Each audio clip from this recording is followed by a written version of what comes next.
Hello friends, my name is Rihan Ransena. आप सभी का दिव्या क्लासेस में स्वागत है। आज के हम अपने इस वीडियो लेक्चर में 16 से 30 अप्रैल 2023 के महत्वपूर्ण राष्ट्रीय एवं अंतर्राष्ट्रीय करंट अफेयर को एमसीक्यू रूप में देखेंगे।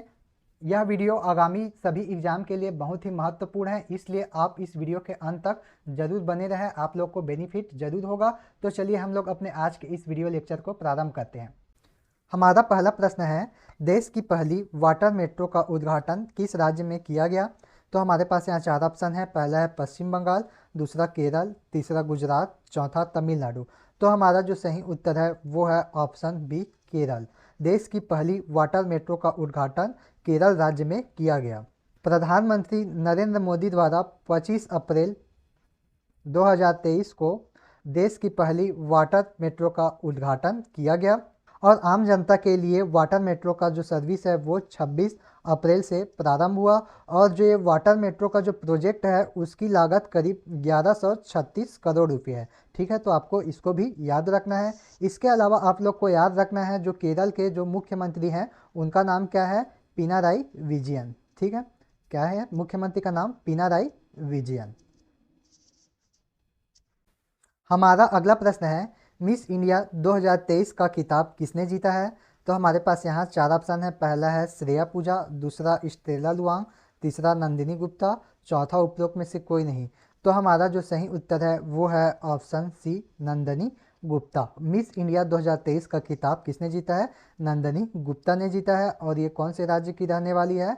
तो ये राजस्थान राज्य की रहने वाली है। उसके अलावा हम लोग देखते हैं जो श्रेया पूजा है वो इस प्रतियोगिता में फर्स्ट रनर अप रही और जो मणिपुर की स्टेला लुआंग है वो इस प्रतियोगिता में सेकेंड रनर अप रही। ठीक है, तो इसको आप लोग को याद रखना है। इसके अलावा आप लोग को याद रखना है जो यह प्रतियोगिता था वह इसका 59वां संस्करण था, जिसका आयोजन कहाँ पर हुआ? मणिपुर में। ठीक है, आप लोग को याद रखना है। हमारा अगला प्रश्न है, विश्व में सेना पर सर्वाधिक खर्च कौन सा देश करता है? तो हमारे पास यहाँ चार ऑप्शन है। पहला है सऊदी अरब, दूसरा अमेरिका, तीसरा रूस, चौथा भारत। तो हमारा जो सही उत्तर है वो है ऑप्शन ए, सऊदी अरब। विश्व में सेना पर सर्वाधिक खर्च करने वाला देश वर्तमान में कौन सा है? तो सऊदी अरब है। हमारा अगला प्रश्न है, प्रधानमंत्री नरेंद्र मोदी द्वारा मन की बात का 100वां संस्करण किस तिथि को प्रसारित किया गया है? तो हमारे पास यहाँ चार ऑप्शन है। पहला है 29 अप्रैल 2023, दूसरा है 30 अप्रैल 2023, तीसरा है 1 मई 2023 और चौथा है 2 मई 2023। तो हमारा जो सही उत्तर है वो है ऑप्शन बी, 30 अप्रैल 2023। तो आप लोग को याद रखना है नरेंद्र मोदी द्वारा मन की बात का 100वां संस्करण टीवी पर कब प्रसारित किया गया? 30 अप्रैल 2023 को।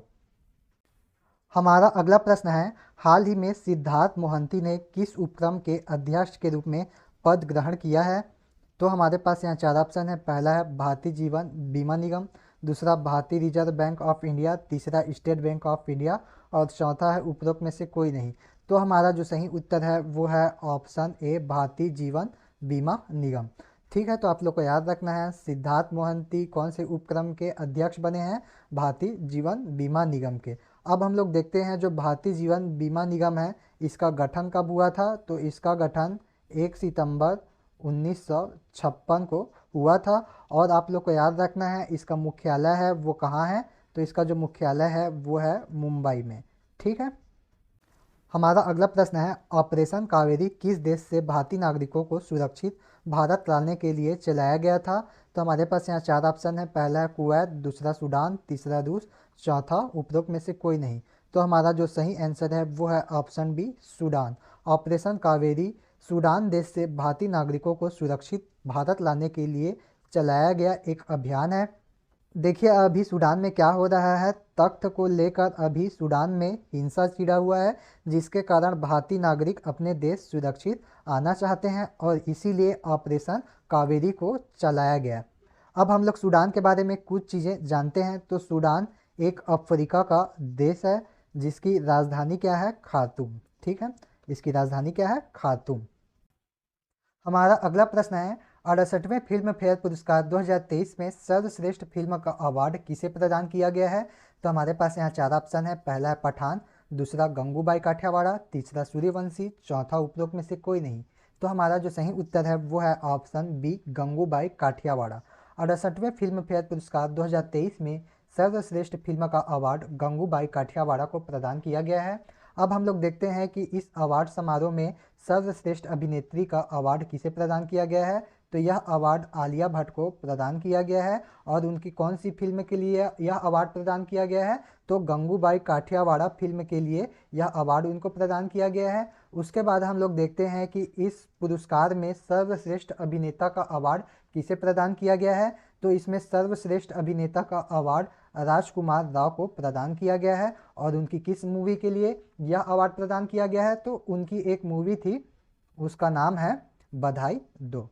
इसके लिए उन्हें सर्वश्रेष्ठ अभिनेता का अवार्ड प्रदान किया गया है। तो आप लोग को याद रखना है, सर्वश्रेष्ठ अभिनेता का अवार्ड राजकुमार राव को प्रदान किया गया है।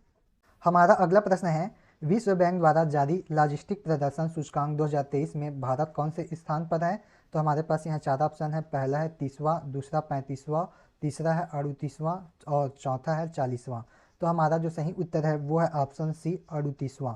विश्व बैंक द्वारा जारी लॉजिस्टिक प्रदर्शन सूचकांक 2023 में भारत का स्थान 38वां है। इसमें कुल 139 देशों ने भाग लिया था। और इससे पहले 2014 में जब यह सूचकांक जारी किया गया था तो उसमें भारत की रैंकिंग थी 54वां। उसके बाद 2018 में जब यह रैंकिंग आया तो इसमें भारत की जो रैंकिंग थी वो कितनी थी, तो वो थी 44वां। ठीक है, तो आप लोग को याद रखना है। इसके अलावा हम लोग को याद रखना है विश्व बैंक जो है उसकी स्थापना कब हुई थी, 1944 में। और जिसका मुख्यालय कहाँ है, तो इसका जो मुख्यालय है वो कहाँ है, वाशिंगटन डीसी में। ठीक है, तो आप लोग को याद रखना है। हमारा अगला प्रश्न है, हाल ही में संयुक्त राष्ट्र द्वारा जारी रिपोर्ट के अनुसार भारत विश्व में जनसंख्या की दृष्टि से कौन सा स्थान रखता है। तो हमारे पास यहाँ 4 ऑप्शन है। और इन चारों ऑप्शन में जो हमारा सही उत्तर है वो है ऑप्शन ए, प्रथम स्थान। ठीक है, तो आप लोग को याद रखना है, संयुक्त राष्ट्र द्वारा जारी रिपोर्ट के अनुसार भारत विश्व में जनसंख्या की दृष्टि से प्रथम स्थान रखता है। अब हम लोग देखते हैं कि जो भारत की जनसंख्या लगभग कितनी है। तो भारत की जो जनसंख्या है वो है 142.86 करोड़। ठीक है, तो इस प्रकार से भारत पहले स्थान पर है। और दूसरे स्थान पर चीन है। और चीन की जनसंख्या लगभग कितनी है, 142.57 करोड़। ठीक है, तो आप लोग को याद रखना है। हमारा अगला प्रश्न है, हाल ही में रतन टाटा को किस देश का सर्वोच्च नागरिक सम्मान प्रदान किया गया है। तो हमारे पास यहाँ 4 ऑप्शन है। पहला है फ्रांस, दूसरा रूस, तीसरा ऑस्ट्रेलिया, चौथा मालदीव। तो हमारा जो सही उत्तर है वो है ऑप्शन सी, ऑस्ट्रेलिया। ठीक है, तो आप लोग को याद रखना है, हाल ही में रतन टाटा को ऑस्ट्रेलिया देश का सर्वोच्च नागरिक सम्मान प्रदान किया गया है। हमारा अगला प्रश्न है, मोहम्मद शहाबुद्दीन किस देश के नए राष्ट्रपति बने हैं। तो हमारे पास यहाँ 4 ऑप्शन है। पहला है फ्रांस, दूसरा बांग्लादेश, तीसरा ऑस्ट्रेलिया, चौथा मालदीव। तो हमारा जो सही उत्तर है वो है ऑप्शन बी, बांग्लादेश। मोहम्मद शहाबुद्दीन बांग्लादेश के नए राष्ट्रपति बने हैं। और हम लोग को याद रखना है, जो बांग्लादेश की राजधानी है उसका क्या नाम है, ढाका। और जो यहाँ की करेंसी है उसका नाम क्या है, टका। ठीक है, तो आप लोग को याद रखना है। हमारा अगला प्रश्न है, जल बजट अपनाने वाला देश का पहला राज्य कौन सा बना है। तो हमारे पास यहाँ 4 ऑप्शन है। पहला है केरल, दूसरा तेलंगाना, तीसरा गुजरात और चौथा है गोवा। तो हमारा जो सही उत्तर है वो है ऑप्शन ए, केरल। जल बजट अपनाने वाला देश का पहला राज्य कौन सा बना है, केरल। ठीक है, तो आप लोग को याद रखना है। हमारा अगला प्रश्न है, हाल ही में किस नृत्य में 11,304 कलाकारों ने भाग लेकर एक वर्ल्ड रिकॉर्ड बनाया है। तो हमारे पास यहाँ 4 ऑप्शन है। पहला है गरबा, दूसरा बिहू, तीसरा भांगड़ा, चौथा सरहुल। तो हमारा जो सही उत्तर है वो है ऑप्शन बी, बिहू। हाल ही में बिहू नृत्य में 11,304 कलाकारों ने भाग लेकर एक वर्ल्ड रिकॉर्ड बनाया है। और जो बिहू नृत्य है वो कौन से राज्य का नृत्य है, तो असम राज्य का यह नृत्य है। और आप लोग को याद रखना है, जो असम के मुख्यमंत्री है उनका क्या नाम है, हिमंत बिस्वा शर्मा। ठीक है, याद रखना है, हिमंत बिस्वा शर्मा। हमारा अगला प्रश्न है, ओरियन युद्ध अभ्यास भारत और किस देश के मध्य किया गया। तो हमारे पास यहाँ 4 ऑप्शन है। पहला है ब्रिटेन, दूसरा जर्मनी, तीसरा कनाडा, चौथा फ्रांस। तो हमारा जो सही उत्तर है वो है ऑप्शन डी, फ्रांस। ओरियन युद्ध अभ्यास भारत और फ्रांस देश के मध्य किया गया। हमारा अगला प्रश्न है, अजय वारियर युद्ध अभ्यास भारत और किस देश के मध्य किया गया।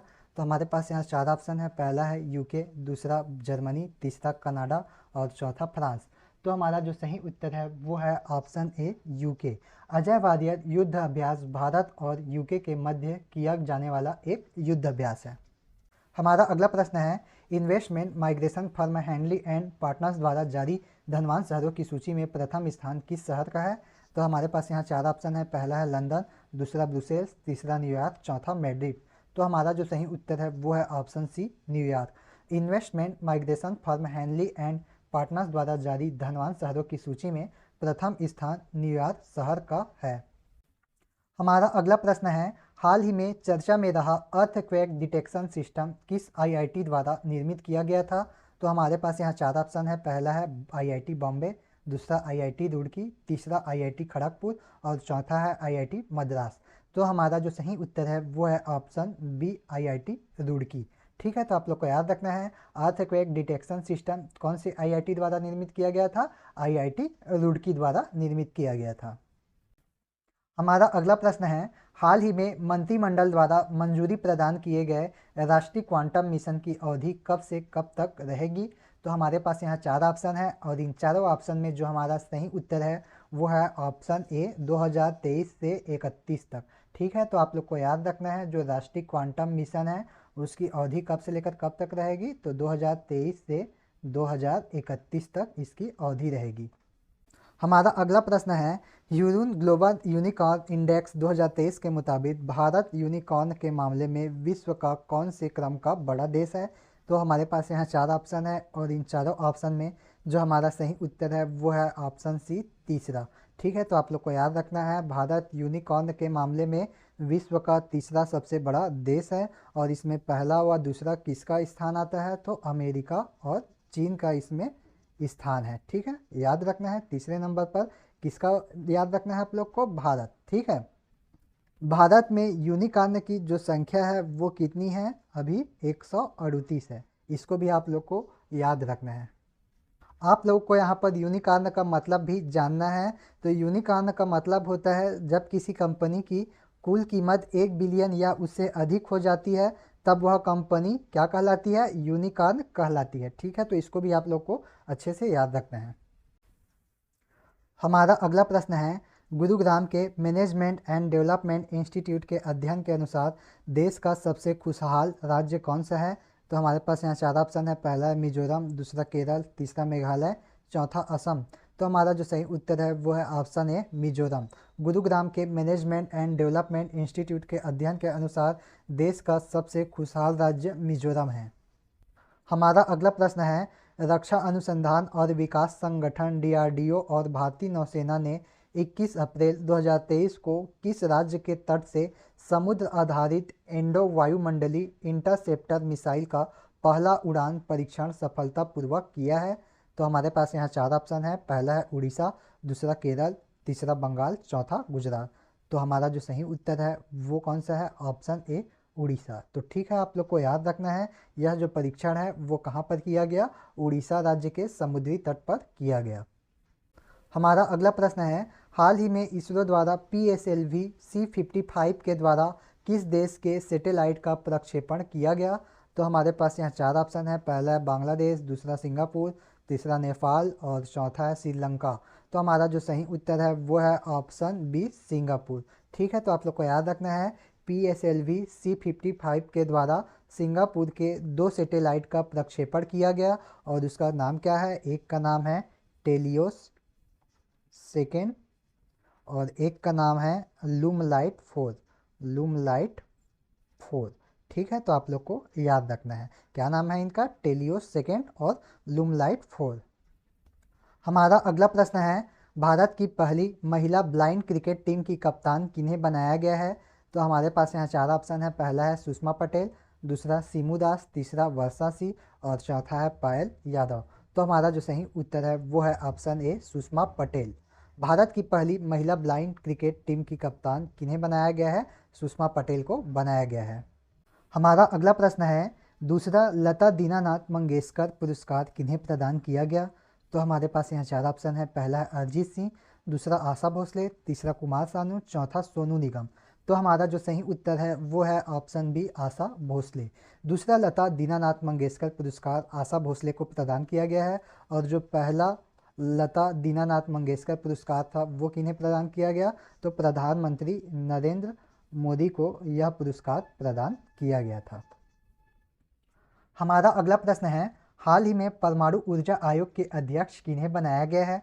तो हमारे पास यहाँ चार ऑप्शन है। पहला है A.K. मोहंती, दूसरा कमलेश नीलकंठ, तीसरा अजीत डोभाल, चौथा नृपेंद्र मिश्रा। तो हमारा जो सही उत्तर है वो है ऑप्शन ए A.K. मोहंती। हाल ही में परमाणु ऊर्जा आयोग के अध्यक्ष किन्हें बनाया गया है, A.K. मोहंती को। हमारा अगला प्रश्न है, हाल ही में चर्चा में रहे महानदी जल विवाद के लिए गठित ट्रिब्यूनल के अध्यक्ष कौन है। पहला है A.M. खानविलकर, दूसरा रवि रंजन, तीसरा इंदरमिल कौर कोचर और चौथा है उपरोक्त में से कोई नहीं।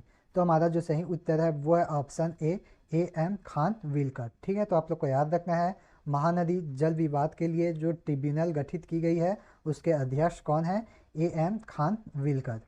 और यहाँ पर रवि रंजन और इंदरमिल कौर कोचर ये दोनों ही इनके सदस्य हैं। और हम लोग को याद रखना है जो महानदी जल विवाद है वो कौन से राज्यों के बीच है, छत्तीसगढ़ और उड़ीसा के बीच यह विवाद है।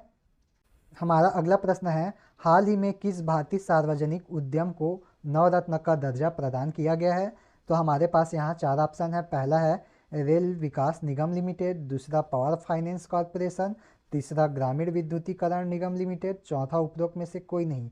तो हमारा जो सही उत्तर है वो है ऑप्शन ए रेल विकास निगम लिमिटेड। तो यह था हमारा आज का वीडियो लेक्चर जिसके अंतर्गत हम लोगों ने 16 से 30 अप्रैल 2023 के मध्य के राष्ट्रीय एवं अंतर्राष्ट्रीय करंट अफेयर को MCQ रूप में देखा है। यदि आप लोगों को यह वीडियो पसंद आया हो तो इस वीडियो पर लाइक और कमेंट करना न भूलें। इस वीडियो को अपने दोस्तों के बीच में ज़्यादा से ज़्यादा शेयर कीजिए और इस चैनल को सब्सक्राइब जरूर करें। आज के लिए बस इतना ही, धन्यवाद।